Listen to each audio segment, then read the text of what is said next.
మనోజ్, రోహిణి, అలాగనే మీనా, బాలు వాళ్ళ చెల్లెలు వీళ్ళందరూ కలిసి బ్యాచిలర్ పార్టీకి అంటూ బయలుదేరుతారు. అలా బయలుదేరటంతో అన్నయ్య నేను కూడా వస్తాను అని చెప్పేసి అంటాడు. అనడంతో నువ్వు ఎక్కడికి రావచ్చేది అని చెప్పని హేళనగా మాట్లాడతాడు. అయితే మనోజ్ జుట్టు బాలు చేతిలో ఉన్నట్టుగా నా కాళ్ళు పట్టుకొని బద్దలు నడితే తప్పితే నేను క్షమించను అని చెప్పేసి అంటాడు బాలు. ఆ టైంలో రోహిణి చూస్తూ ఉండటంతో నా పరువు తీయకరా, నా పరువు పోతుందిరా, ప్లీజ్ రా అంటూ బద్దలాడుతూ ఉంటాడు మనోజ్. సరే పదండి అయితే అని చెప్పేసి అంటూ ఇక మనోజు, రోహిణి, మీనా, బాలు వాళ్ళ చెల్లి అందరూ కలిసి బ్యాచిలర్ పార్టీకి వెళ్తారు. పార్టీ దగ్గర అయితే మాత్రం సూపర్గా ఉంటుంది. డెకరేషన్ కానీ వెల్కమ్ కానీ అంతా చాలా అంటే చాలా బాగా చేస్తారు. అయితే మా బాలుకి మాత్రం వాళ్ళ నాయనమ్మ ముందుగానే వార్నింగ్ ఇస్తుంది. పార్టీలకి పబ్బులకి వెళ్ళినప్పుడు నువ్వు మందు తాగను, మీనాని జాగ్రత్తగా చూసుకుంటానని చెప్పు అని చెప్పేసి అంటుంది. అబ్బే నేను అసలు దాని జోలే పోను బామ్మ అని చెప్పేసి అంటూ బాలు అయితే బామ్మగారికి మాట ఇచ్చేస్తాడు.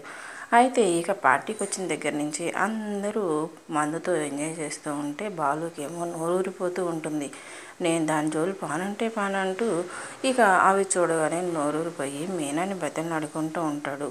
ప్లీజ్ మీనా, ఓకే ఒక పెగ్గు మీనా, ప్లీజ్ మీనా అంటూ చాలా బతిమలాడుతూ ఉంటాడు. ఇక అదే పార్టీకి బాలుకి ఆగర్భ శత్రువు అతను కూడా మీనా మీద కన్నేసిన రౌడీ కూడా వచ్చేస్తాడు. అలా రావడంతో ఇక అతను మందు తాగుతూ ఎంజాయ్ చేస్తూ బీర్ బాటిల్స్ పరిశీలిస్తూ ఉంటాడు. అలా చేస్తూ ఉన్నప్పుడు తన పక్కనే ఉన్న అతను బాలు మీనాతో వచ్చాడురా పార్టీకి, మనం ఎందుకన్నా ఇక్కడ కొట్టించుకోవడం అవసరం పిలిచి మరి అంటూ తనని చూపించడంతో బాగా తిరిగాడురా, వీటిని ఎలాగైనా సరే ఇంతమందిలో పరువు తీయాలి అని చెప్పని కంకణం కట్టుకుంటాడు అతనైతే మాత్రం.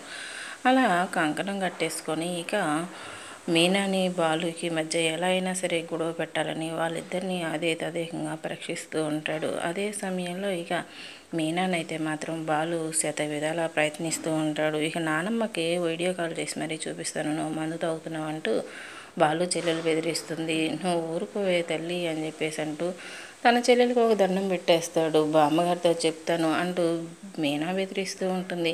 ప్లీజ్ రెండు పెగ్గులు వేసుకొని వచ్చేస్తాను, మరీ ఇంత దారుణంగా ఏడిపించడం ఒక పసిపిల్లగాడిని మీకు న్యాయం కాదు అంటూ చాలా బతిమలాడుకుంటాడు బాలు. సరే అని చెప్పేసి అనడంతో మీనా ఇక బాలు వెళ్ళి మందు తాగుతూ ఉంటాడు. అదే సమయంలో ఇక బాలు అయితే తన శత్రువుని చూస్తాడు. ఏంట్రా నువ్వు ఇక్కడున్నావు అంటే ఇది బ్యాచిలర్ పార్టీ అందరూ రావచ్చు అని చెప్పేసి అంటాడు. రౌడీ అయితే మాత్రం అంటుందంటే నువ్వు బ్యాచిలర్ ఏంటి, లైఫ్ లాంగ్ బ్యాచిలర్గానే ఉండిపోతావు, నీకు పెళ్ళి ఎక్కడవుతుంది, పెళ్ళి ఎవరు చేసుకుంటారా అని చెప్పేసి అంటుందంటే అవునులే అన్న పీటల మీద నుంచి లేచిపోతే తమ్ముడికి అవకాశం అందరికీ రావద్దు, నీలా దొరికినటువంటి పిల్లం అందరికీ దొరకొద్దా అని చెప్పేసి అంటూ మీనాను హేళనగా మాట్లాడటంతో ఇక బాలుకి కోపం వస్తుంది. నా గురించి ఏదైనా మాట్లాడు, మీనా గురించి ఒక్క మాట మాట్లాడావంటే నీకు మర్యాద దక్కదు అని చెప్పేసి అంటూ గొడవ పడుతూ ఉంటాడు. ఇక సన్నివేశాన్ని మీనా దూరం నుంచి గమనిస్తుంది. అలా గమనించేసి అమ్మో ఇతనే కారు బుక్ అయ్యేటట్టు చేసేయడానికి సంగతి తెలిస్తే పిల్లిని నలిపేస్తాడు, చంపేస్తాడు, నల్లిని నలిపినట్టు అంటూ మీనా గబగబా వెళ్ళి ఏంట్రా నీకు బతకాలని లేదా అని చెప్పేసి అంటూ బాలుని అక్కడి నుంచి తీసుకువెళ్ళిపోతుంది. తీసుకొని వెళ్ళిన తర్వాత ఇక మనోజ్, రోహిణి అయితే మాత్రం డాన్స్ చేద్దామని ప్రిపేర్ అయిపోతారు. అలా వాళ్ళిద్దరూ కలిసి డాన్స్ చేసే సమయంలో ఇక రోహిణి మీద కన్నేసిన అతనైతే మాత్రం సైడ్ నుంచి రోహిణిని అబ్జర్వేషన్ చేస్తూ ఉంటాడు. రోహిణి డాన్స్ చేస్తూ అతన్ని చూస్తుంది. అతన్ని అలా చూసి కళ్ళు మూసి తెరిచేసరికల్లా అక్కడి నుంచి మాయమైపోతాడు. అలా మాయమైపోయేసరికల్లా నేను పొద్దుటి నుంచి అతన్ని తలుచుకుంటూ ఉన్నాను కాబట్టి అలా కనిపిస్తున్నాడట్టుంది అని మళ్ళీ కూల్ అయిపోయి ఏంటి ఏం ఆలోచిస్తున్నావు, ఏంటి అటే చూస్తున్నావు, ఏమైంది అని మనోజ్ అడగడంతో అబ్బే ఏమీ లేదు, ఎవరో తెలిసిన ఫ్రెండ్ కనిపించింది అన్నట్టుగా ఉంటేను చూస్తున్నాను, నా కాలేజ్ మేట్ అనుకుంటా అని చెప్పేసి చూస్తే లేదు ఇప్పుడు అని రోహిణి కవర్ చేస్తుంది మనోజ్ దగ్గర అయితే మాత్రం. సరే అని చెప్పేసి ఇక డాన్స్ చేద్దామంటే ఇప్పుడేమంత మూడ్ లేదు, మనం మొదలుకుండా కూర్చొని ఎంజాయ్ చేద్దాం అని చెప్పేసి అని వెళ్ళి సోఫాలో కూర్చుంటుంది. అలా కూర్చోవడంతో ఇక అతనైతే మళ్ళీ అనుకుంటాడు, నువ్వు ఎక్కడికి వెళ్తే అక్కడికి వస్తాను, నిన్ను మాత్రం వదిలిపెట్టను, వెంటాడుతూనే ఉంటాను అనుక్షణం అంటూ ఇక మనసులో అనుకుంటాడు. మీనా అయితే మాత్రం బాలు దగ్గరికి వెళ్ళిపోయి బాలు చేయబెట్టుకొని అటుపక్కకు లాక్కొని వెళ్ళి తనతో డాన్స్ చేసి తనకి ఐ లవ్ యూ చెప్పినట్టుగా ఊహించుకుంటూ ఉంటుంది. ఏంటి వదినా ఏం ఆలోచిస్తున్నావు అంటే, ఈరోజు ఎలాగైనా సరే మీ అన్నయ్యకి ఐ లవ్ యూ చెప్పి తీరాల్సిందే. ఇక ఆ ముళ్ళ కంపను చూసి నేనైతే మాత్రం అస్సలు భయపడను అని చెప్పేసి అంటూ ఉంటుంది మీనా. అలా అంటూ ఉన్న సమయంలో ఇక బాలు అయితే మాత్రం మీనా కళ్ళే అదే తదేకంగా చూస్తూ ఉంటాడు. మీనా ఎందుకో బాలుకి చాలా అందంగా కనిపిస్తూ ఉంటుంది. మీట్ ఫర్ ఈచ్ రోజురా మీరు అని చెప్పి అనుకుంటూ ఉంటుంది మీనా చెల్లెలు అయితే మాత్రం. అయితే ఎలాగైనా సరే మీనాని బాలుని విడగొట్టాలి, వాళ్ళిద్దరి మధ్య గొడవ పెట్టాలి అని చూస్తాడు ఆ రౌడీ. అలాగనే రోహిణి మీద కన్నేసిన అతను కూడా ఈ పెళ్లి జరగకూడదు, ఎట్టి పరిస్థితుల్లో రోహిణి నా కోరిక తీర్చాల్సిందే అని చెప్పని దృఢంగా మనసులో నిర్ణయించుకుంటాడు మరొక అతను. ఇలా సాగుతూ పోతున్న ఈ సీరియల్ ఎటు పక్కకు చేరుతుందో చూడాలి. ఓ గ్రామంలో రమేష్, సురేష్ అనే ఇద్దరు యువకులు పక్క పక్క నీళ్ళల్లో ఉండేవారు. ఇద్దరు ఉద్యోగం కోసం చూస్తున్నారు.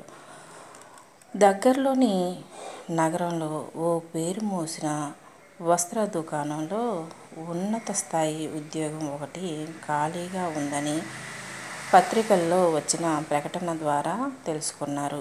ఎలాగైనా కొలువు సాధించాలని ఆ ప్రకటనలో చెప్పిన చిరునామాకి వెళ్ళారు. వీళ్ళు వెళ్ళేటప్పటికే అక్కడ వందల సంఖ్యలో జనాలున్నారు. సాయంత్రం వరకు వీళ్ళను అక్కడ ఎవ్వరూ పట్టించుకోలేదు. చాలామంది మధ్యలోనే వెళ్ళిపోయారు. కాసేపటికి ఓ పెద్దాయన వచ్చి, మీరంతా ఉద్యోగం కోసం వచ్చినట్లు ఉన్నారు. మా యజమాని పని మీద బయటికి వెళ్ళారు, రేపు ఉదయాన్నే రండి అని చెప్పాడు. నిరాశతో అంతా వెళ్ళిపోయారు. మరుసటి రోజు అందులో సగం మంది కూడా రాలేదు. మళ్ళీ ఆ పెద్దాయన, అయ్యో మీరంతా అప్పుడే వచ్చేసారా, యజమాని ఇంకా రాలేదు, మధ్యాహ్నం వస్తారు, మీరు కూర్చోండి అని చెప్పి వెళ్ళిపోయాడు. మధ్యాహ్నం కాస్త సాయంత్రమైంది, అయినా కూడా యజమాని రాలేదు. ఇలా మరో 3 రోజులు ఏవేవో సాకులు చెబుతూ ఉన్నాడు. ఆ పెద్దాయన మరో రోజు రమేష్, సురేష్ మాత్రమే వచ్చారు. మునుపటిలానే సాయంత్రం వరకు ఎదురుచూసి ఖాళీగా వెళ్ళాల్సి వచ్చింది. మరో 2 రోజులు ఇదే తంతు. ఇక ఓపిక నశించి, నాకు ఈ ఉద్యోగం వద్దు, పాడు వద్దు అంటూ అక్కడ నుంచి సురేష్ కోపంగా వెళ్ళిపోయాడు. కానీ రమేష్ మాత్రం ఉద్యోగం కోసం వెళ్తూనే ఉన్నాడు. ఇలా 4 రోజులు పూర్తయ్యాయి. షాపులోనే పెద్దాయన పిలిచి, రేపు వచ్చి ఉద్యోగంలో చేరిపో అన్నాడు రమేష్తో. ఆ మాటకు ఆశ్చర్యపోయి, అదేంటి, మీరు మా యజమాని ఇంకా రాలేదు కదా, మీరెలా ఉద్యోగం ఇస్తారు అన్నారు. అప్పుడు అతను నవ్వి, నేనే యజమానిని, నాకు చాలా షాపులు ఉన్నాయి, లెక్కలన్నీ చూసుకునేందుకు చాలా ఓపిక, సహనం అవసరం, అలాంటి లక్షణాలున్న వ్యక్తి కోసమే ఈ పరీక్ష, ఇందులో నువ్వు నెగ్గావు అన్నాడు రమేష్ సంతోషంగా.